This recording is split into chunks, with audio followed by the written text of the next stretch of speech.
Et salut tous les amis, c'est Crypto Partage, c'est un plaisir de vous retrouver pour cette vidéo d'analyse du 5 mai 2021. On se retrouve avec un Bitcoin sous les 55 000 dollars. On verra sur les graphiques que ça a quand même pas mal d'importance ce petit détail. Moins 3% pour le leader des cryptos. La Bitcoin dominance qui n'en finit plus de chuter, 45%. Donc vraiment très curieux de voir quand est-ce que le bottom de, de ce mouvement baissier va être trouvé sur la dominance et qu'on reparte un petit peu sur une Bitcoin season. Du côté d'Ethereum, correction après son run de folie qui nous a mené jusqu'à 3500 dollars. Là, on se calme un petit peu, 3253 dollars, moins 3%. Et évidemment, je pense que vous l'avez vu directement à l'écran, le Dogecoin 0,70 dollars, plus 60%. Donc voilà, ouais, on continue la blague, on continue to the moon. Il est passé quatrième sur le crypto market cap. On fera un petit point dans la vidéo, mais c'est vraiment ouf ce qu'est en train de faire, ce qu'est en train de faire le Dogecoin. On a aussi Link, ça fait super plaisir ça. Plus 20% quasiment bientôt à la barre symbolique des 50 dollars. Je vais l'analyser en seconde partie de vidéo. On a aussi le Litecoin qui pousse pas trop mal, plus 13%, 330 dollars. Toujours, si vous voulez soutenir la chaîne et le travail que j'effectue chaque matin, n'hésitez pas à mettre un petit like, un petit commentaire et à vous abonner pour tous les nouveaux. Et puis aussi, j'ai d'autres réseaux sociaux comme Twitter, Insta et Discord, donc n'hésitez pas à aussi nous rejoindre sur ces réseaux. Et on se retrouve sur le classement des crypto-monnaies d'après leur market cap. Donc surtout pour constater que le Dogecoin s'empare de la quatrième place des cryptos et que surtout il est sur les talons du Binance Coin. Le Binance Coin qui cumule 96 milliards de market cap et le Dogecoin 89 milliards. Donc vraiment il est tout proche de passer troisième et vraiment j'ai beaucoup de mal à y croire, c'est vraiment ouf. On m'aurait dit avant, on m'aurait dit qu'en 2021 le Dogecoin serait à la troisième place, j'aurais pas cru une seule seconde et pourtant c'est bien ce qui est en train de se passer. Comme quoi la hype, ça peut être très très puissant. Et c'est clairement ce qui se passe sur le Dodge, avec pour objectif apparemment d'atteindre les 1 dollar. Voilà, vu comment c'est parti, ça m'étonnerait pas qu'on y arrive maintenant. Ce serait bête de s'arrêter si proche. Maintenant, est-ce que ça fait de la bonne pub ou non pour les crypto-monnaies? Je dirais en fait que c'est beaucoup moins grave que par exemple tous les scams qui eux sont créés et vendent du rêve aux gens. Mais en fait le projet derrière est complètement bidon, c'est juste voilà pour dumper à la gueule des investisseurs. Ça je trouve que c'est beaucoup plus grave et ça fait encore une image bien pire pour les crypto-monnaies. Là au moins le Dogecoin, la blague est assumée, donc voilà, les gens veulent rentrer dans la blague et ben voilà, ils sont au courant, y a pas de problème, les gens sont pas pris pour des cons. C'est mon avis, dites-moi en commentaire ce que vous en pensez. Mais en tout cas, une chose est sûre, c'est que quand cette blague va s'arrêter, parce que pour moi, voilà, quand on va atteindre les 1 dollar, j'ai du mal à croire qu'on continue et ça risque vraiment de dumper sévère.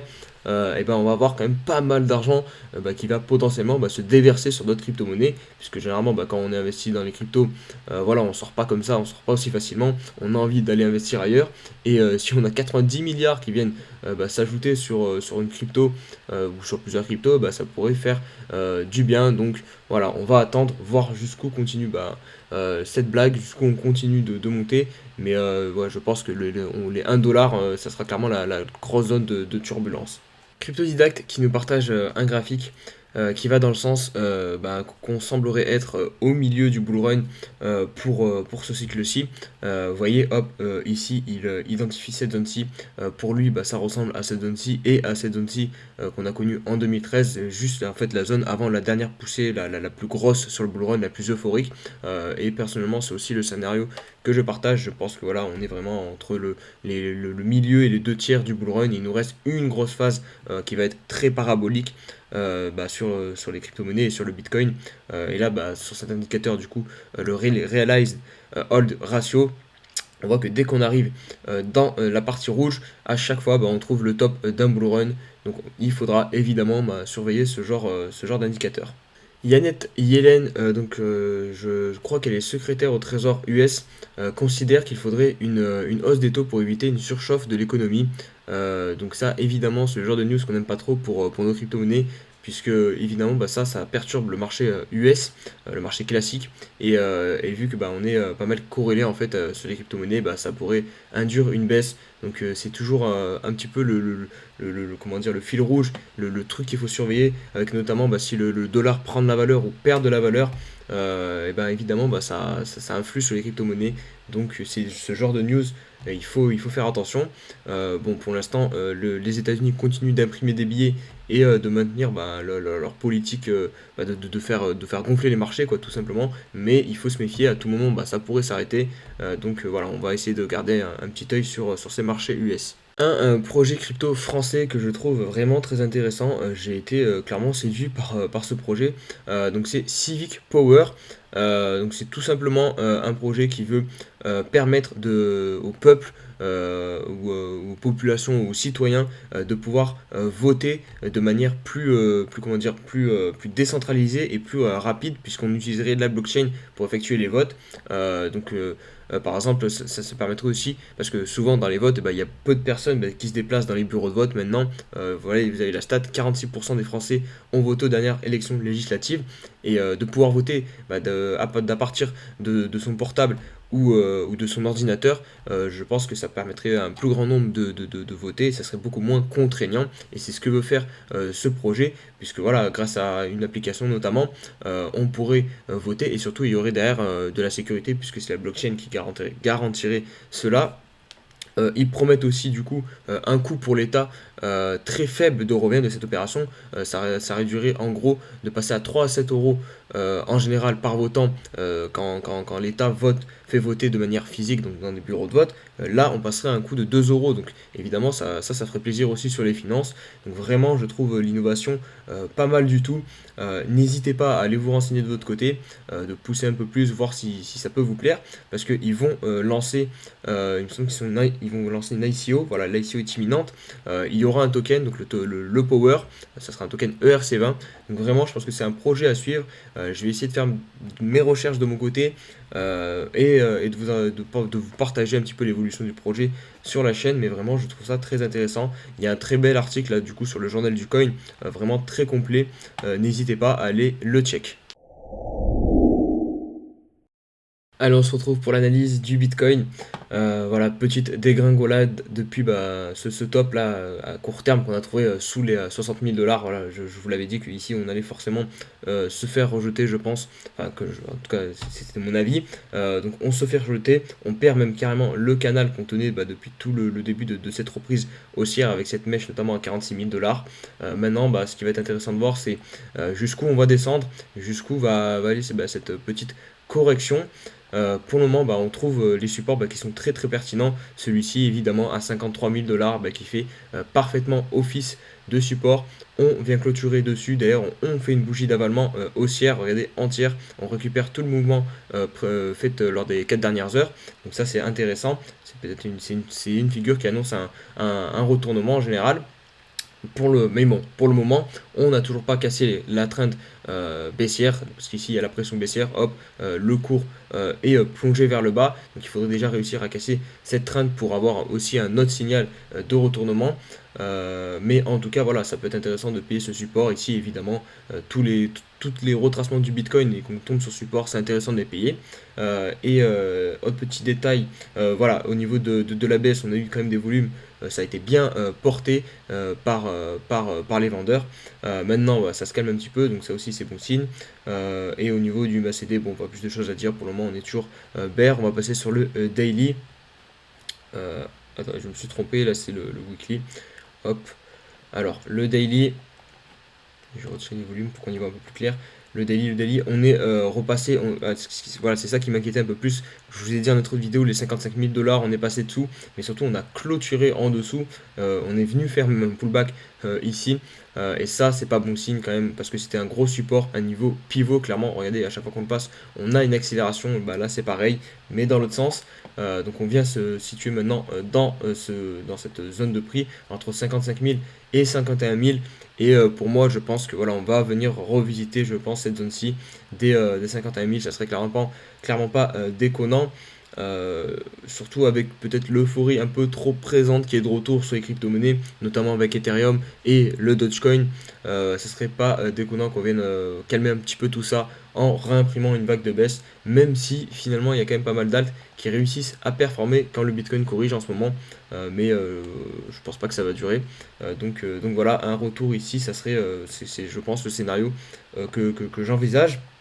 Au niveau du RSI, pour conclure assez rapidement aussi, on a tout simplement ce niveau des 40, vous voyez, on est presque venu le chercher, mais on s'est arrêté en fait au même endroit qu'ici, là, juste ici, un peu une épaule, tête-épaule finalement, qu'on est peut-être en train de faire, mais voilà, on voit que ce support, il ne faudra pas le perdre, je pense.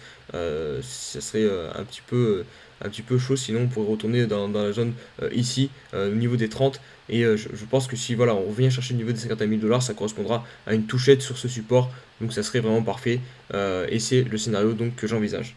Allez, on se retrouve sur Ethereum pour voir jusqu'où peut aller cette correction.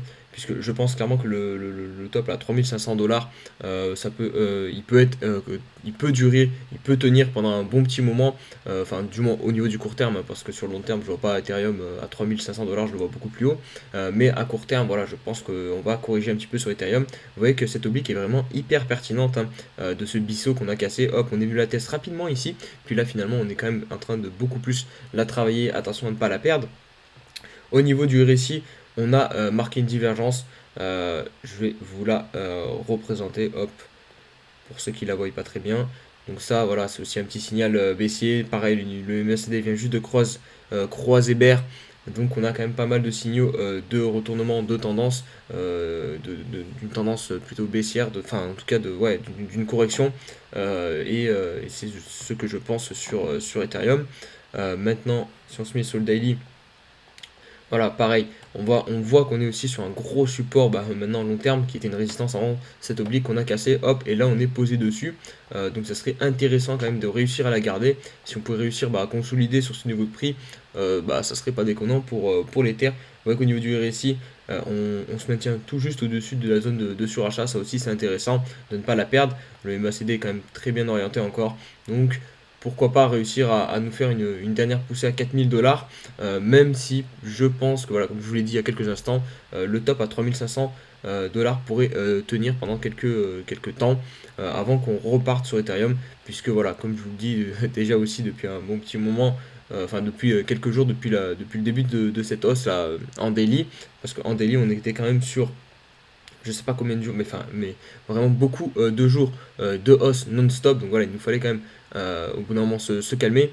Et du coup, sur le weekly, je pense aussi qu'on voilà, on va devoir se calmer et venir notamment peut-être rechercher la trend ici parce que on monte 3 à la verticale et encore plus sur le mensuel. Vous voyez, on atteint quasiment le plafond de 98 sur le RSI. Donc il va falloir qu'on se calme un petit peu sur les terres avant évidemment de repartir. Allez, on va enchaîner avec le Litecoin qui est peut-être à l'aube du début de sa phase, enfin d'une phase plus parabolique, je pense. Je vais vous expliquer ça. Alors, regardez, on revient sur l'ancien plus haut court terme qu'on avait trouvé à 326 $. On est vraiment tout proche, hein, de casser cet ancien plus haut. Bon, on va avoir cette oblique qui va nous freiner, qui devrait nous freiner, mais je pense qu'il y a des chances qu'on la casse par le haut. Alors, je vais m'expliquer. Enfin, après aussi, évidemment, faites gaffe, c'est pas le moment d'acheter. C'est juste une prédiction pour ceux qui sont dans le train. Voilà, c'est peut-être pas le bon moment pour vendre parce qu'il y a peut-être mieux à jouer. Mais acheter ici parce qu'on est vraiment en fait sous pas mal de résistance. Mais je pense qu'on va réussir à les casser. Donc on a celle-ci du prix, après on va avoir celle-ci de l'oblique. Là on a la zone de surachat. Mais il faut voir aussi le truc à l'inverse. Je pense qu'on va pouvoir enfin rentrer en surachat sur le daily. Si on part en zone clim d'euphorie, on pourra venir chercher un RSI beaucoup plus haut. Le MACD vient de croise boule. Si on se met sur le weekly, c'est pareil. Bon, on avait une divergence, mais là, on est en train de l'épurer. Pareil, on va peut-être réussir enfin à rentrer en surachat sur le weekly. Et vous voyez, on n'est jamais vraiment rentré en grosse zone de surchauffe sur le weekly, comme lors du bull run de 2017 pour le Litecoin jusqu'à présent. Le MACD est toujours bien orienté. Donc vraiment, ça serait cool qu'on ait une phase un petit peu plus parabolique sur le Litecoin. Parce que beaucoup d'altcoins ont eu cette phase et toujours pas le Litecoin. Vous voyez, on est vraiment monté proprement sur le Litecoin. Donc je me dis pourquoi pas une petite phase parabolique, une grosse poussée sur LTC qui arrive dans les jours ou semaines à venir. Pour conclure sur le mensuel, c'est pareil. Certes, on est monté aussi beaucoup à la verticale, mais on n'a pas eu, on est qu'à 85 quand on compare par exemple avec le Bitcoin qui est aux alentours des 90 il me semble. Et pareil pour Ethereum, on se dit voilà qu'il y a de quoi pousser et de nous faire vraiment un mois avec une énorme poussée sur LTC. Voilà, c'est mon petit scénario. Allez, on se retrouve sur le link. Je vous avais partagé cette figure, il me semble, il y a quelques jours, parce que vraiment elle était très très pertinente. Cette compression qu'on avait sur Link, vraiment là elle s'intensifiait. On arrivait au bout, vous voyez, avec cette oblique-ci et celle-ci qui tient quand même depuis hyper longtemps, depuis début janvier. Et là on est en train de la break. Avec une superbe bougie, donc il va falloir attendre évidemment la clôture, mais si on arrive à clôturer là, vraiment je pense qu'on peut avoir une très belle phase d'expansion sur Link. Je vous ai mis un petit Fibo du dernier mouvement, une extension. Là vous voyez qu'on va arriver sur les 100% et le cours a pour le moment buté. Ça correspond aux 50 $, un gros seuil psychologique. Donc ça va être très intéressant de voir comment le cours se comporte sous ces 50 $. Mais ce qu'on peut constater, c'est que au niveau du MACD, on est bien orienté. Et surtout, au niveau du RSI, on a de la marge pour pousser en zone de surachat. Donc on peut vraiment aussi avoir une belle course sur Chainlink. Je pense pas que ce soit le moment de vendre. Parce que vraiment on est à l'aube peut-être d'une phase plus parabolique, plus euphorique, qui pourrait notamment nous amener jusque toutes ces zones des extensions, donc le 1.2 qui commence à 56 $, le 1.6 à 64 $, et si on veut vraiment rêver, atteindre jusqu'au 2.4 et 2.6 qui se situent aux alentours des 80 $. Et on va conclure la vidéo par IGLD qui est en train de bouillonner sous cette résistance des 192 $, et on voit que quand l'IGLD avait franchi cette résistance, on a vu quand même une accélération du cours, donc elle est très pertinente ce niveau de prix. Si on réussit à casser, je pense que pareil, on va très vite revenir déjà à minima ici, et je pense qu'on pourrait aussi aller beaucoup plus haut, surtout avec toutes les bonnes news qui arrivent sur IGLD et notamment son Maillard Exchange. D'ailleurs, j'en profite, j'ai oublié de le dire dans les news, mais vous pouvez voir combien de tokens MEX exactement vous allez recevoir lors de l'airdrop. C'est une fonctionnalité qui vient d'être ajoutée. Vous avez juste à copier votre adresse de wallet IGLD et ils vont vous donner le nombre de MEX que vous allez recevoir. Et voilà. Bref, parenthèse close. Donc pour le IGLD, voilà, je pense que on est peut-être aussi à l'aube d'un nouveau bon mouvement haussier. Évidemment, on n'achète pas sous la résistance. À la limite, vous attendez que peut-être le cours revienne chercher ici, première résistance, ou ici, parce que vous voyez, ça n'a pas été très très propre finalement. Ce niveau-ci, on est venu chercher un poil plus bas. Donc toutes ces zones-ci, ça peut être intéressant. Peut-être de rentrer sous IGLD, mais je pense que là on a des grandes chances de casser cette résistance. Voilà, le MACD vient aussi de recroiser boule. Au niveau du daily, on est quasiment en zone neutre. Donc au niveau du RSI daily, pardon, on est en zone neutre. Donc on a de la place pour pousser. Donc voilà. J'espère que cette vidéo vous a plu, les amis. Si c'est le cas, comme d'habitude, n'oubliez pas le petit pouce bleu, le petit commentaire et de nous rejoindre sur tous les réseaux sociaux, notamment le Discord. Et d'ailleurs, on fait souvent un vocal le matin où on parle des crypto-monnaies, de l'actualité un petit peu. C'est très sympa, donc n'hésitez pas à nous rejoindre. Je crois que j'ai tout dit, Insta, Twitter. Et on va se dire à demain pour une nouvelle vidéo. Allez, ciao, ciao.